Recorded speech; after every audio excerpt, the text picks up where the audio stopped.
ایک بزرگوں کی بڑی معروف کتاب ہے عملیات کی، اس میں پڑھ رہا تھا کہ جس آدمی کو جو مشکل پیش ہو،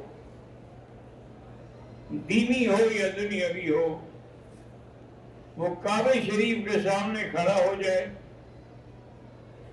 11 دفعہ درود شریف پڑھے اور 3 تسبیح اللہ اکبر اللہ اکبر اللہ اکبر کی پڑھے، تو انشاءاللہ 3 دن میں اس کی مشکل حل ہو جائے گی۔ حضرت نانوتوی رحمت اللہ علیہ جو علماء دیوبند کے بھی استاد تھے، ان کی عادت مبارک تھی کہ وہ شعر نہیں کہتے تھے تقریر میں یا درس میں، کیونکہ شعر تو حضور بھی نہیں کہتے تھے۔ اللہ تبارک و تعالیٰ نے انبیاء کو شعر نہیں سکھایا، وما علمناہ الشعر